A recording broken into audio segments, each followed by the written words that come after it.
No mai hoku mai. Welcome back to another episode of Quite Simply Politics. I am your host Holly, and yes, we have got a new angle today because I did say to producer Nayan, I was a little bit concerned with the upwards angle maybe messing up the flow here. So we've got a higher angle. Let me know how it's sitting for you guys. Now we're in the election campaign, so we have got 3 or 4 guests confirmed for the election season, which means these episodes might be a slightly bit different than what you have seen in the past, and we will get stuck into what's happening on the campaign trail. And I am joined today with somebody who I fangirled from afar for a little bit, and I can see her in my peripheral laughing. And that is, she is a minister, she's held many portfolios, and she's brought a lot of vigour to the House. But we're talking to her today in her potai as MP for Maunga Keke, because remember we're in election campaign period, that's what we're talking at. I have the absolutely wonderful Priyanca Radhakrishnan. Welcome to the podcast. Kia ora, Holly. Thank you. Thank you for coming and making some time while you're campaigning. How has the campaign been going? Firstly, thanks for having me. Absolute pleasure to be so here. I watched some of your episodes, so quite exciting, really. Yay. So thank you. How's it going on the campaign trail? It is busy, as it should be. Yes. At this point in the electoral cycle. So I spend my days, out door knocking, really talking to people wherever I can outside supermarkets. My team really wants to get me out in just outside schools, but I feel like that's a little bit lurky. So I haven't done that yet. But I'm knocking on lots of doors. We're doing some phone canvassing in the evenings, and just really the whole point of a campaign is to ensure that you're getting your message out to voters, right? So that they can make an informed choice. Yes. So that's what I'm doing. How have they been receiving that message? Because I feel like from what I've seen, you're very much an on-the-ground politician during the cycle anyway, so they'll all know who you are regardless, so it's not kind of like having to build back up the profile. How have they been responding to the election messaging this year? It's been interesting because I actually feel that, and you're right. I mean, I've been knocking on doors through over the course of the last 3 years, not as rigorously as I'm doing now, but I've been out there and I've had stalls at the Onehunga Festival and things like that. So trying to engage with constituents throughout the course. I feel like it's just now that people are actually tuning in to the fact that there's an election next month. Till now, even last month when we were door knocking, people just didn't have the election on their radar. Yeah. So they were like, oh, I'll get to it at review, So it was largely people talking to me as the local MP for things that they wanted support with or help. Now I'm beginning to see a switch, and people are thinking through the issues and policies that they might want to see, and having some discussions as well. So it's really good. What's the weirdest thing that has been said to you on the doorstep so far this election campaign? Has there been something that really stands out for you? I probably shouldn't say this, but I had an elderly constituent answer the door, and she was so sweet, and she was very earnestly telling me about how she and her friends have had conversations about the election, and that they're thinking through what some of the issues are for them and things like that. And then she told me that we're all swingers, and she meant swing voters, but Oh, please. It's like, I know what you mean, but it was such a sweetheart. And then not so much on the election, not on the doorstep, but I try and do a shift at Everybody Eats, which is my local flagship, their flagship restaurant, but in my electorate. So I try and do a shift there in recess weeks when I can. And so I was serving this group, and this one lady said to me, so we wear little name badges when we're serving, and she looked at me, she said, "Oh, is Priyanka quite a common name in India?" And then I was like, "Well, it wasn't when I was born, but it is now. But why do you ask?" And then she says, "Because our local MP is also Priyanka." And then her friends were trying to oh my God, that is her. Oh my God, are you serious? Yes. It was very cute though. You should have. What did you say? Did Did you just giggle? Well, I didn't actually say anything because her friends were busily trying to tell her that was me. That was you. Yeah. She was like, "Oh, I thought you looked familiar." I would have been like, yes, I've heard she's quite good. I've heard she's a great local. And their doors also always open if you need to share any constituent issues. So your first election campaign was 2014, is that right? That's right. I was list only then. And how is it different then than now? And also cognizant of the fact that that's 10 years pretty much in politics, you know? How does it feel different? Does it feel different? I mean, it feels different because the 2014 election is one that many of us in Labour like to forget. It wasn't great, and just the vibe was quite different. It was also for me my first election campaign. I was list only, which is a little bit harder when you're new because you don't have a geographical area to campaign in. You're kind of all over the place, and trying to reach different groups of people. So I feel, and I suppose this is a good thing, I feel much more like I know what I'm doing. Yeah. Now compared to then. Also, I didn't actually get into Parliament till the 2017 election. I missed out by a few seats in 2014. So it was altogether quite a different vibe. When you entered Parliament, now correct me if I'm wrong, but you once you became minister, you were the first Indian-born wahine minister that we've ever had in Aotearoa. Is that correct? So first minister of Indian origin. Yeah. How did that make you feel? I hadn't actually twigged till someone mentioned it to me, frankly, and then I never set out to be that necessarily, but I also do think that representation is important. Yes. You can't be what you can't see. Yes. And I get that, over the course of the last 3 years, I've had that quite a lot, particularly from younger Kiwi Indian women, who, for them, they feel really strongly that it's a really good thing to see someone in cabinet, in government, who they can relate to or who looks like them in a sense. Yeah. So I think in that sense it is powerful. I mean, I can't take any credit for it because it's the PM who picks, ministers. So I can't take credit for that, but I do think that it is important in that sense in terms of representation. What was it like for your first cabinet meeting? Like, what were you feeling? It's a little overwhelming, really, because it's this really large room with a very big round table, and you're sort of all sitting around it, and the boss is at the helm, and you're discussing things. It wasn't quite what I had envisaged it to be, not knowing anything about what cabinet was like. But I kind of thought, it's funny because I kind of thought that you would be, because I was a minister before as a cabinet minister. So you go to cabinet committees, which is where a lot of the discussion happens around cabinet papers, and you take your paper, you get grilled by your colleagues. You do the same when it's papers that are brought by the ministers and things like that. So a lot of the policy detail discussion happens there. Yeah.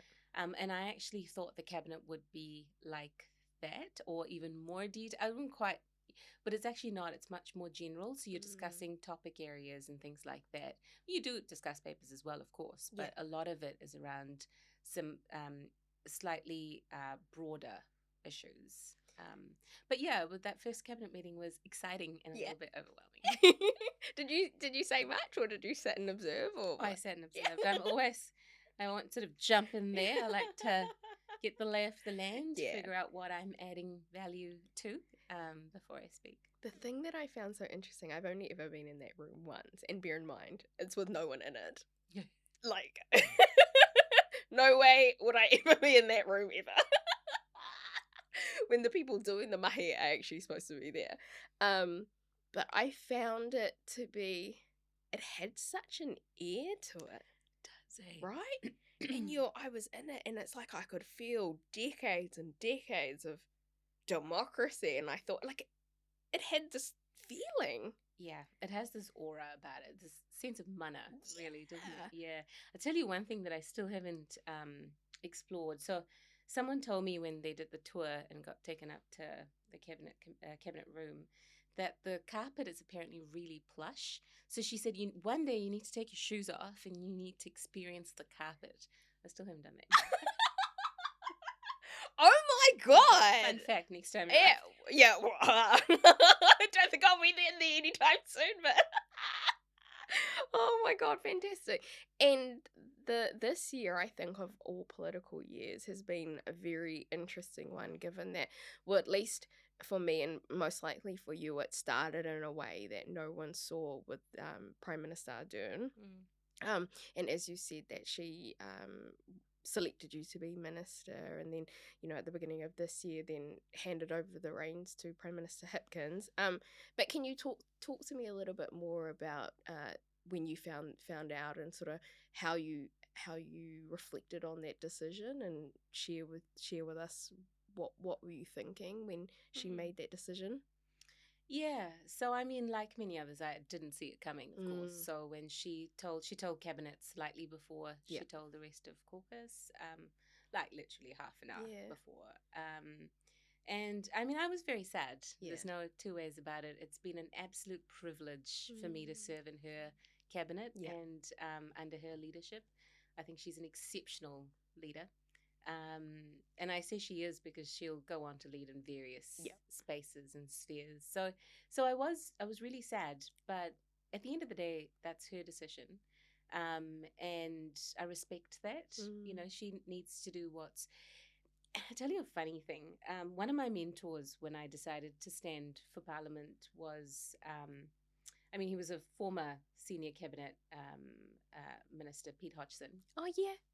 It was really Pete.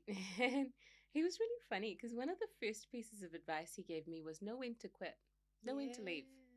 And as a new, aspiring candidate standing for my first election, I thought that was really odd advice at that point. And I didn't quite know what to make of it. But increasingly, it makes sense. Yeah. Because everything has a tenure. You've got your time in everything. You give it your all, especially a role like this, which is also very external facing. It's very public. It takes a lot off you. Yeah. It's an important role. I always make the distinction that we're not necessarily important people, but we have a role that is important because you have the... Oh, I like that. That's really cool. I've never thought about it like that. Yeah, I've always been a little uncomfortable with people sort of going, oh my God, you're a minister and things like that. I'm just me. I'm always me. Yeah. And I will hold this role for a while, and while I have it, it's important because it has the power to affect change on people's lives, and you need to take that seriously, right? So it's an important role. But someday we'll all give it up and move on to different things. And you need to know when, if you've reached a point where your tank is empty and you can't give it 100%, then you should move on. And that's the decision that she made, and I absolutely respect that. Yeah, absolutely. That is such a great way to look at it. And is there a tenure that you think is too long? Because for me, I would say potentially 40 years in the public service. As Winston tries to make his comeback again, is potentially too long. But see, that to one side, I think that is variable from person to person. I mean, I worked for Phil Goff for a while. Oh, he was my boss. Yeah. Oh, cool. Before I got into Parliament. He too was a bit of a mentor for me. I mean, he was in there for about 35 years. Yeah. So I think at the end of the day, it's not an arbitrary period of time.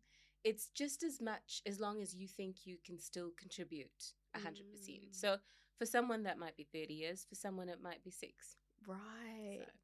So. Okay. You better not be telling me that you've got your tank is empty now and that you... Oh, I wouldn't be running for the 2023 general election if just my to be tank clear. And I most definitely am. So you have been at the forefront of a lot of change, especially in and around the work with whaikaha and leading a lot of that stuff. One of the things that I've watched with interest with you is the bringing in of sign language into a lot of the kōrero that you do. Can you tell me about that? Because I'm in awe of your ability. I feel like you're natural at it and you're light years ahead, but you were saying before we got on this call that you're just learning, like you're just a beginner, right? Yeah. So thank you, firstly.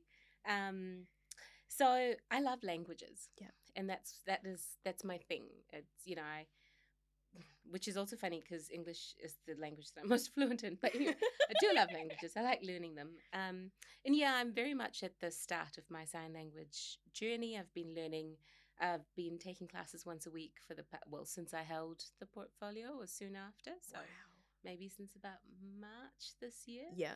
And I've just completed level 1, which I'm very proud of. Shout out. Shout out to Jules, who is my tutor and is incredible. Amazing. I've also had some help along the way from, staffers at Whaikaha who are fluent in New Zealand Sign. It's an official language of ours. And so when I took on the disability issues portfolio, that was something that I really wanted to do, was to learn New Zealand Sign Language. And so, so I've been taking classes. I think it's beautiful that it's an official language of ours. It's one that it's really interesting because a couple of weeks back I could actually communicate in a very, very basic communication, but with a constituent who's deaf. Yeah, so it was... That is so cool. It was super cool. And I just sort of... so I was serving community lunch at the Oranga Community Centre, and he was there, and I sort of automatically went up and went, which is, how are you? Yeah. And I do that at the start of my classes anyway, and he was like, you can speak New Zealand Sign Language. And I was like, yeah, a little bit. So we had a little bit of communication there. So it's been useful in that sense as well. But it is a language that is not used as much as it should be in New Zealand. It's not as prevalent. One could argue the same for Te Reo Māori as well. And so I think that everyone, we have a duty of care to our languages, both languages. And so I will do everything that I can. I've been learning Te Reo a little bit, not official classes, but Willow Jean Prime has been my tutor, really, when it comes to Te Reo in Parliament. So I'm trying to do what I can to contribute to using both those languages. And and I can do that with sign. Can you teach me how to say, how are you? I can show you. So you can't really teach till you're fluent in a language, and that's deaf culture as well. So I will respect that. But what I've learned for how are you is this. Yeah. Ooh. How are you? Good. Or tired. Or sick. Or... Wow, that is so cool. Okay, so if we go from there to Te Reo Māori, do you know what the how are you is? Kei te pehe koe. Ah, pai ana, ka pai. See, you're already on your way. Love it. I love it. Steps. I love it. Yeah. That is. Oh, I like that because the other part when I was at an event that you were speaking at, which was one of the things I was really taken aback by was that. And I really, really enjoyed being able to do that rather than clapping. And it's interesting to me that some of these small little tweaks, which mean so much to other people, they're not actually that hard to do once you understand them and then you feel safe to do them. Yeah. So, yeah, kudos to you for leading you. in that. One thing I learned recently, which kind of blew my mind being 33 years and feeling like I have a pretty good read on the world and this thing that we call life, is the discussion that's happening around the name of India and Bhārat. Bhārat? Yeah, I had no idea that India was the colonized name of Bhārat. Yeah. Do you talk to me about that? Like, do you have any views on it, or? I mean, ultimately, I know that there's a conversation or dialogue that's happening around the name of the country, Bhārat. Bhārat is how most Indians know India, really. But yeah, India as well. So I know there's this whole conversation going on whether it should change back to Bharat or not. There's also been a movement within India where different states have gone back to the names that they used prior to colonization. Yeah. So I was born in Madras, as it was known then. It's gone back to Chennai, which is Chennai. its indigenous Yeah. name. Calcutta is now Kolkata.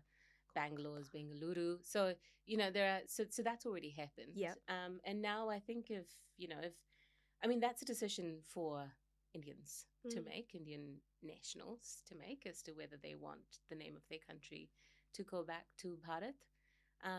But ultimately, if that's the majority choice, I'm always pro democracy. So if that's the majority choice, then I don't see any problem with it, frankly.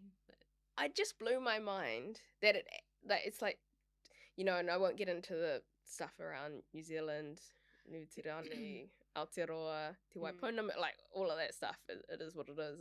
It's reflective of a living, breathing language, which is a good thing for Te Reo Māori.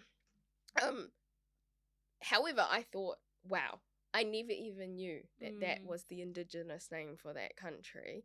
And then I was watching from a Indian content creator a video that he did in regards to this, and then talking about what we would know as Japan, but then it's Nippon, but it's actually Nippo is how you say it. I was like, oh, okay, I didn't know that. But there's all these things that I have come, like at 33, I'm like relearning to think, wow, this is not actually what I knew it to be. It's different. Yeah.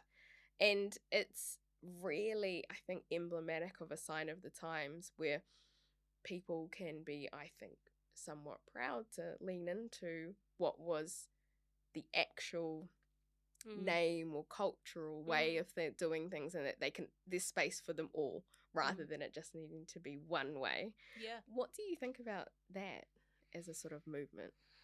Yeah, I mean, God, every time I use Aotearoa New Zealand in a social media post, I know there's going to be comments about since when was our country called Aotearoa. But that's why I tried to move our conversation away from that, because it's just so it makes me look. You know, what I would really like for us to be able to do is to have these conversations in a way that it's not polarizing, in a way that is respectful. So one of the pieces of work that I led as a minister this term that I feel very strongly about, and I won't go into a huge amount of detail there, but it's relevant to what you've asked me, is a piece around social cohesion. What does that mean for Aotearoa New Zealand? You know, based on Te Tiriti o Waitangi, the fact that we have such a diverse nation, whether it's ethnically diverse in terms of ability and disability, and so much else. Yeah. I truly think that's a strength for us. But for it to be our strength, truly, we need to also be more accessible and more inclusive, right? So that everyone feels a sense of belonging, they feel safe, they feel valued, and not different or othered. Yes. So how do we do that?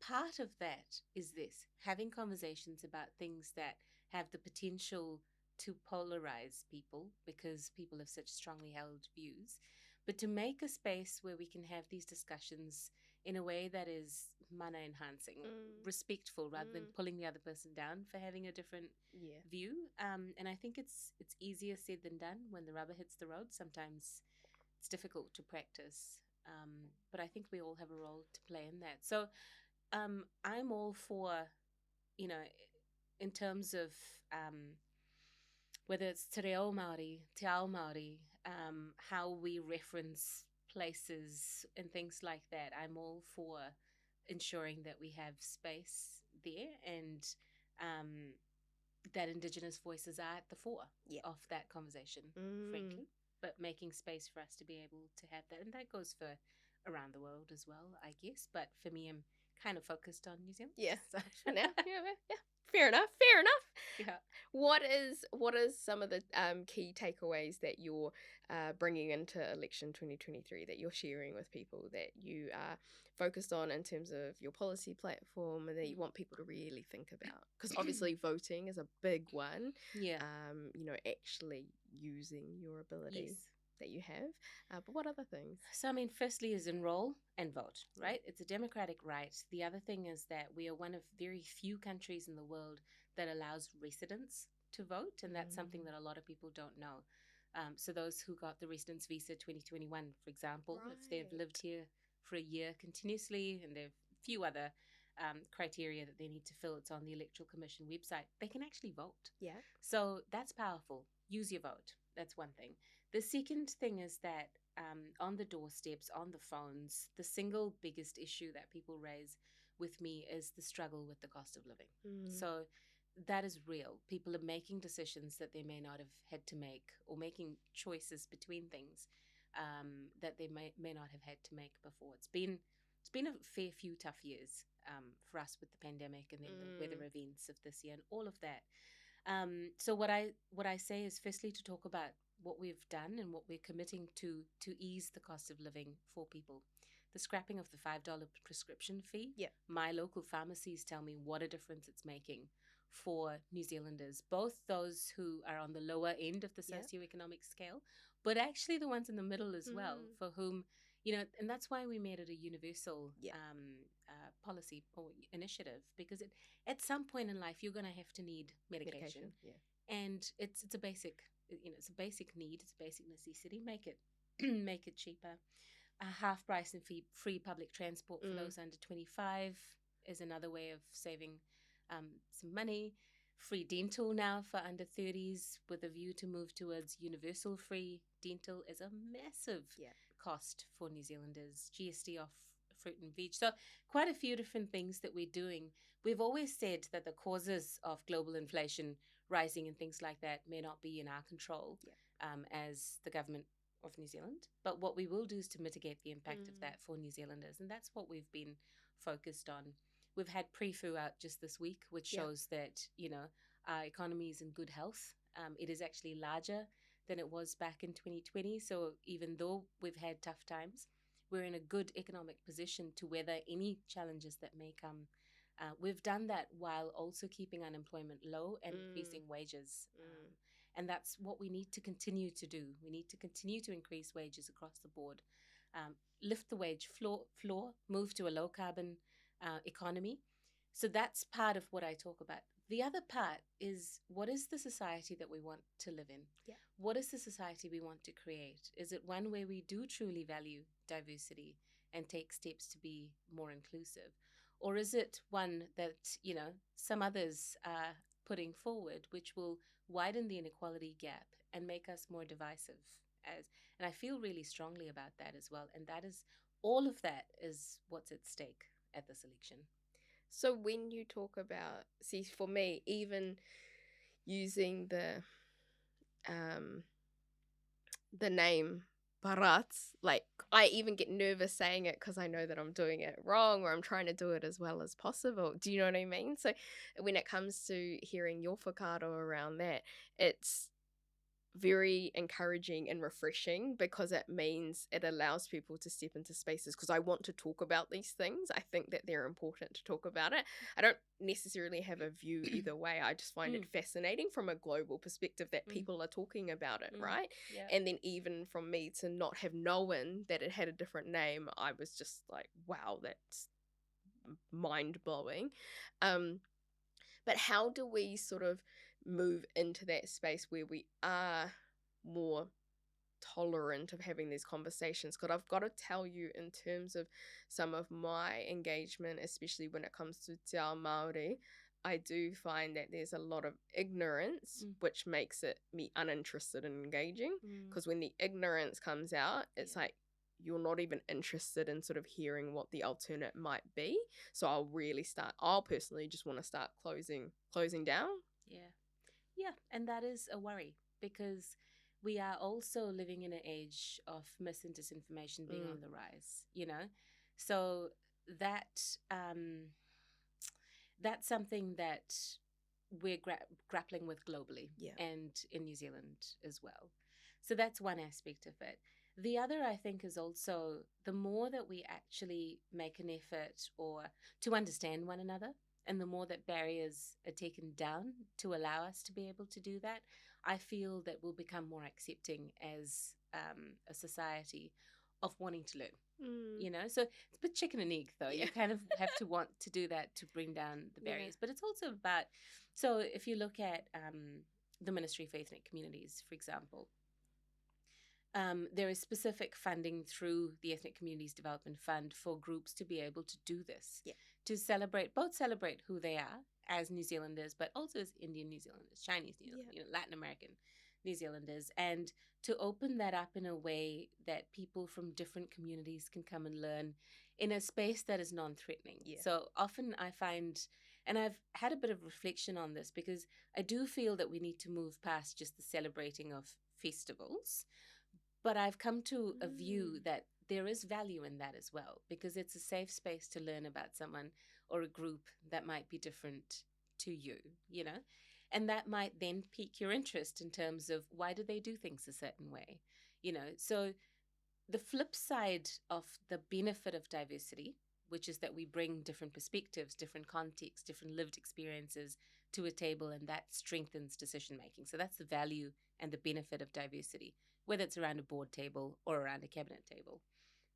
The flip side of that is, if you don't feel that you can bring your whole self to those spaces, we're not tapping into the benefit of that, because you won't bring your different perspective and your different lived experience, because it's too scary to voice it and then be othered, So then all of these things that we're doing to facilitate better understanding between different groups of people,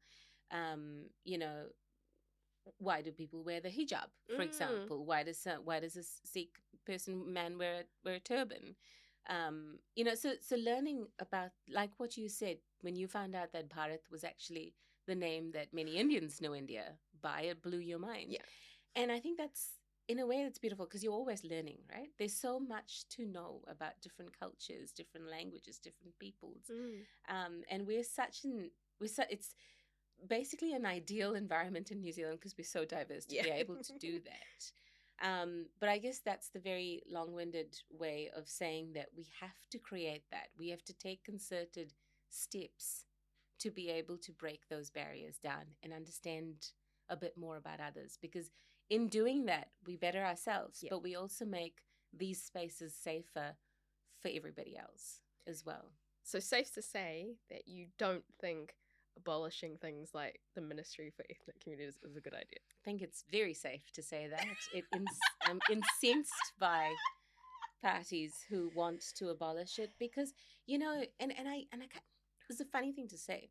So where ACT is coming from when they say that is that our main policy shops or, ministries, so social development, MB, and the likes of that, should be able to make policies that are also relevant to different communities. In an ideal world, yes. Yeah. But that's not what happens. We're not there yet. This is a pathway to getting there. But if you abolish the pathway before you're there, you're never going to get there. And it makes me mad, frankly. Yeah, I think that it's very moves us backwards as a nation. Yes. And what you said in terms of, I've seen it myself from working within the Beehive, where it'd be nice that everyone thought about all these different things, especially even when it comes to, disabilities. But it's if it's not there and it's actually being advocated for it, it's very hard to get the majority to be thinking about it. Yeah. So then you will never get services that are relevant to the diversity of our community, of our society, of our country. But you also won't get, a lot of what population agencies do is to work with those other agencies to understand the viewpoints of different groups of people. So that's the other. So one of it is the engagement with the communities they serve to understand what their views are. The other is to filter it through as we're making decisions in other agencies as well. And it's actually working well. We're seeing the benefits of that. So if you scrap it, then you'll have, ethnic communities are about 20% of New Zealand's population. Disabled people form about 24% of New Zealand's population. We're talking large groups here who will be underserved as a result. Yeah, absolutely. And then not to mention those who are in both that cross over. Yeah, Pacific people, TPK, go on. That to one side, is there any other particular, and it could be large or small, and it could be from anywhere across the political spectrum, any other policy in this election that you have seen that is just, you're over it, you're done with it, can't believe it, we're even talking about it in 2023? Oh, well, everything that the other side wants to cut, really. Yeah. Anything specific?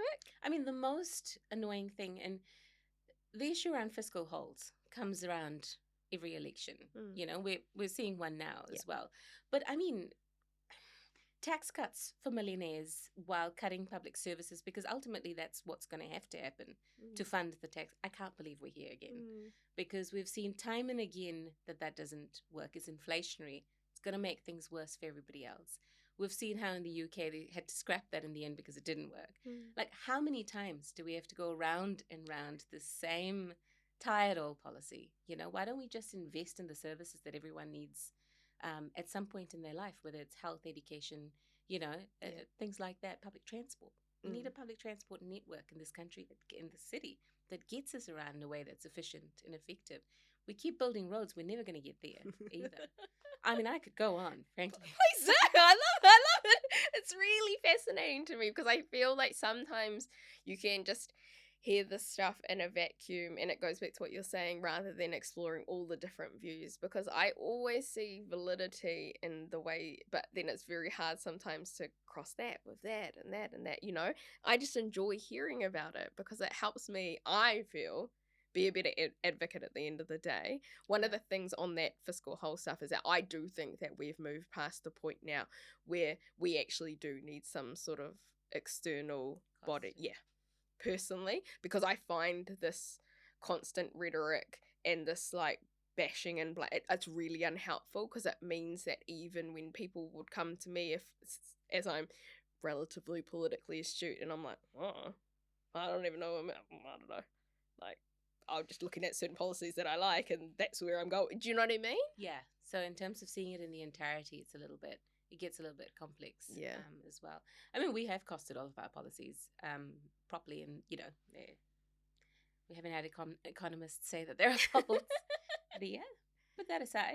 I see where you're coming from. It does get a little bit complicated, and yeah, it's sad because sometimes that has the potential to turn people off politics. Yeah. They don't quite get the nuances or the details, and, you know, everyone's got their own lives as well.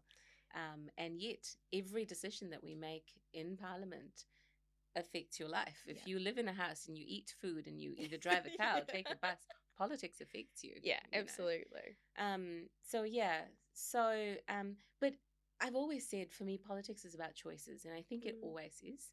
So this is case in point. If you're going to fund tax cuts to those at the higher end of the socioeconomic scale, you're going to have to pay for it somehow. Yeah. Where are you going to pay for it from? Yeah.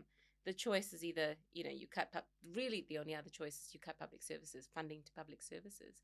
We've seen where that's left us. It left us, you know, when we took office in 2017, like, one of the biggest issues that I was campaigning on then was housing. We're in a housing crisis. We just didn't have enough houses for people in New Zealand. We shouldn't be in that position. And yet we were left with, you know, 1,500 fewer public homes than when that government took office at that time. So there are choices. Where do you put your funding? You know, if you're going to cut funding to services, whether it's hospitals or schools or housing, you're going to see the effects of that. So which do you choose? I know which I'd always choose. So in a way, if you cut the chatter around the who says what about, and you look at it in terms of what is the bones of what each party is saying they're going to do, does that fit with your values? Yeah. For me, it's always going to be about the majority rather than the few at the top, you know, because that then leads to the type of society we want to create as well. Are we going to try and narrow the inequality gap? Are we going to make sure that people who are on wages that haven't increased for years, so teachers, nurses, you know, bus drivers, are we going to lift their wages? Fair pay agreements will be gone. That is what will give many at the lower end of the socioeconomic scale better wages, you know, better working conditions. Do we focus on that or do we not? the choice is relatively simple, Yeah. frankly. Have you had to do any political debates this election? I've got my first candidate debate this evening. Oh, okay. Yeah. How are you feeling about it? Yeah, good. Yeah. I mean, I'm a swatter. I study for everything, so I will be making sure I've got all my my details and the points that I want to make. It's organised by my 3 local business associations as well, Awesome. so they've come together. Yes. Which is cool. That is really cool. Yeah, so it should be interesting. Oh, okay. The reason why I ask is that I find it really interesting because there's that saying, explaining is losing in politics, right? And I'm always like, once you got your talking points, you're done. Like, and I thought that was a very, very eloquent way to be like, this is what it looks like. That's how it's gonna. I was like, I wonder if she's used this at debates. Which bit was that? Because I'll make a note of The that one, for you yeah, again. we'll send it to you. Was that when you were talking about the cuts and this and? Yeah, okay. I thought. Well, I am in campaign mode, but it's crucial. The next 4 weeks will be crucial to the type of government we have post October. So it's a big deal. Yeah, absolutely. So we're going to wrap up shortly, and we will do the bowl of bravery. And for everyone who follows our social, I did take Priyanka through what the bowl of bravery is, in terms of getting a question, but we have updated it, and it's election 2023 questions. Ooh. So they're a little bit. I wouldn't say they're spicier than usual because they've actually been pretty tame. I feel like my kaimahi are being really nice to our guests when in selecting the questions, but they are more campaign slant. But before we do that, is there anything in particular that you have that's like a hot button issue for you right now that you've been thinking about a lot that you want to share with the listeners? And we have people from all sorts of political spectrums, all sides, like all across the society, and I get all this amazing feedback when they hear about what is really in behind a politician and driving them. And given that most politicians hate being referred to as a politician, but it's an easy way because we are quite simply politics. Is there anything that's top of mind for you right now that you'd really want to share with them? I think it's really just what we've been talking about in terms of, what kind of society do we want to create? And for me, economic policy is important in as much as it goes towards creating that society that we want to see as well. So who do we support at the end of the day? And sometimes I feel that often there's a temptation to look at voting and elections as what's in it for me. Yeah. I think it needs to be wider than that. Sure, I mean, everyone wants to know what's in it for them as well. Particularly when life is a little bit tougher than usual, you want to see that the party that's going to be forming government has something in it for you. But I would also urge people to look wider than that to the type of society. Are we wanting one where we actually have people housed? Do we want our kids to go to schools where the lino isn't peeling from their floor, that they're actually getting a good education? If they can't afford lunch, that they're getting a nutritious meal so that they can concentrate. Do we want to fix the hospitals that we've had in disrepair for quite some time? Wait times are long, but they're coming down. Do we want to ensure that we keep, going down that track? Do we want to create a society where all of us can feel safe, valued, a sense of belonging, and where we're supported to participate? So I would urge people to think along those lines as well when they're casting their vote at this election, because there is a lot at stake. Can I share with you one policy that you just mentioned, which I was really, really anti until I started thinking about it and talking to people about it, which is that lunch in schools. I wasn't really a fan of it, and I thought, and I was thinking more about like personal responsibility. If you're going to have children, you look after them, you don't exercise that on the state.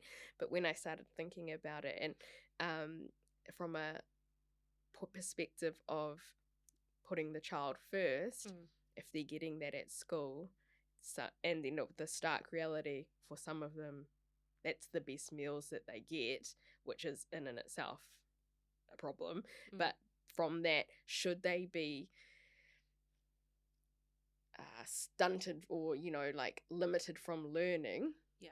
Because somebody's not providing for them and can they get there at school. I actually completely flipped. And it was just like, I was like, actually, yeah, to me, they shouldn't be able to, they shouldn't have to not learn because they're not being fed if you can get that meal at school. And that's what's going to encourage you, because for me, the education is a big driver to change your future and change your outcomes.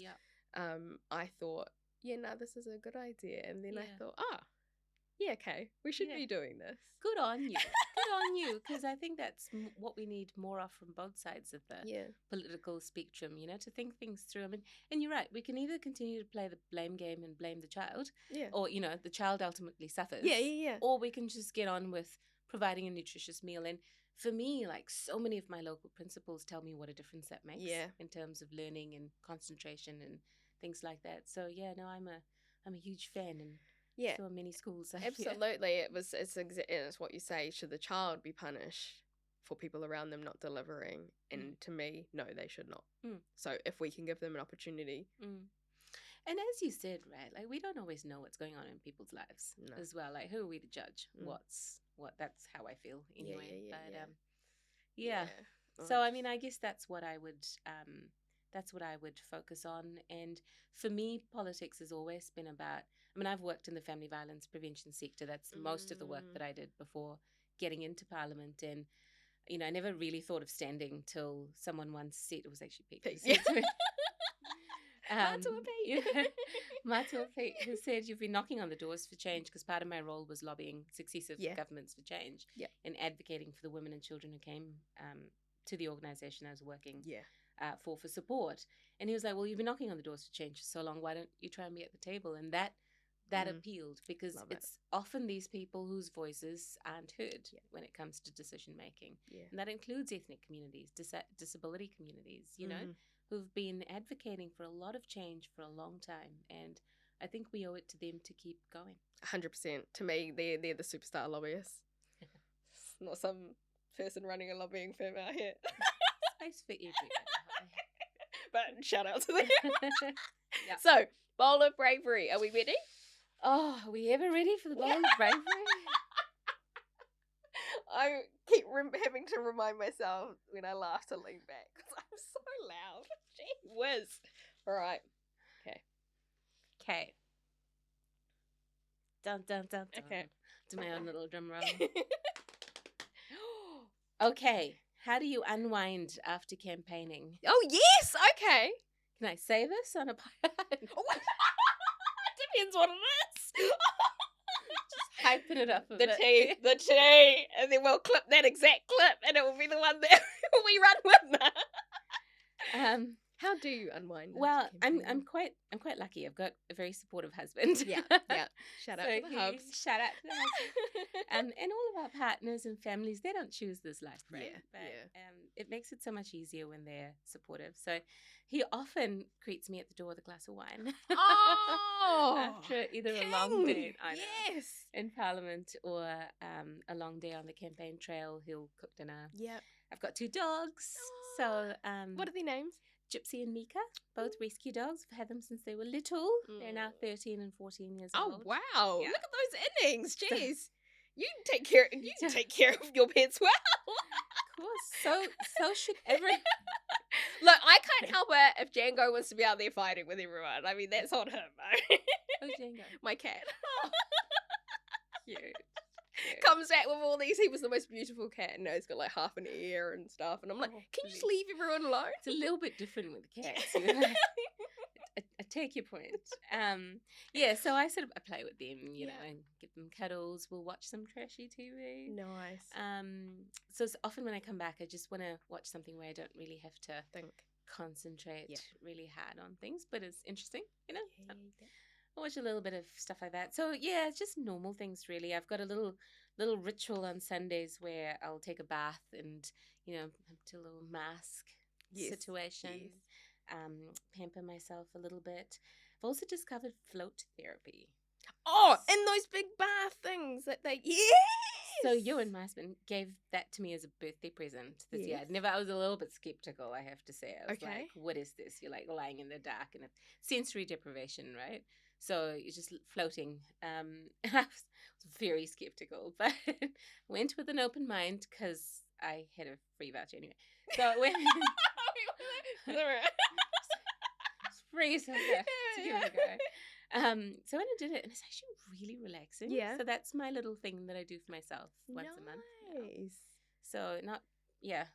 So can recommend that, like, floating. It works for me. Yeah. Yeah. So I do that, and oh my God, I had so many questions when I first went. I was like, will I drown? What will I do for an hour? Can I read a book? No, you did not. I've got briefings that I need to read. Can I read them? I've got work to do, people. Like, can I at least watch something? Can I leave it? Watch Netflix? Like, what can I do for that? Then they were like, no, you can't do anything. You just lie there and you relax. I'm like, what if I can't relax? What if I can't switch off? How do you go from 1,000,000 miles an hour to nothing zero, for an hour? Is that even physically possible? Yeah, it is. I fell asleep in my first one. So. No. Oh my God. Look, you're not the first person who's recommended it. So I feel like this is an ongoing thing, which I do need to commit to explore. Check it out. Maybe for you, may not be, but who knows? The idea of being enclosed freaks me out a little bit. Yeah. Yeah, it freaked me out a bit too at the start, but you kind of get used to it. Okay. Yeah. Cool. I think that's the push I need. So, if our listeners want to get in touch with you or connect with you, what's the best way for them to do that? Instagram is great. I'm on Instagram. I answer my own DMs. Oh, do you? So not Star? If they're nice. Or they're questions, not if they're like creepy. I'm on Facebook as well. I'm less active on Facebook Messenger, frankly, just because there's so many messages. Yeah. So yeah, but yeah. Get in touch. To reach out to you and connect with you. Awesome. It's been my absolute pleasure to share this time with you. Thank you so much. I really appreciate being able to talk about all of these really quite chunky, gritty issues with you and just sort of open my eyes a little bit more to the things that we should be thinking about in this election. So best of luck for your campaigning. Thanks. And best of luck for the debate tonight. Thank you so much. Thank you again for having me, Holly. Look, it's been such a pleasure. You're just so easy to talk to as well. So thanks for making it fun. You're absolutely more than welcome. And we'll have to get you back. And hopefully by then I will know a little bit more sign. And so it can be more than like that. But yeah. Great. That's another episode of QSP. Remember to like and subscribe and share. Get on Instagram, connect with Priyanca. I'm sure she'll be happy to hear from you guys and take any questions. And we have another 3 episodes in our election 2023 special. So make sure you keep tuned 1 a week until the election. And we'll see you on the next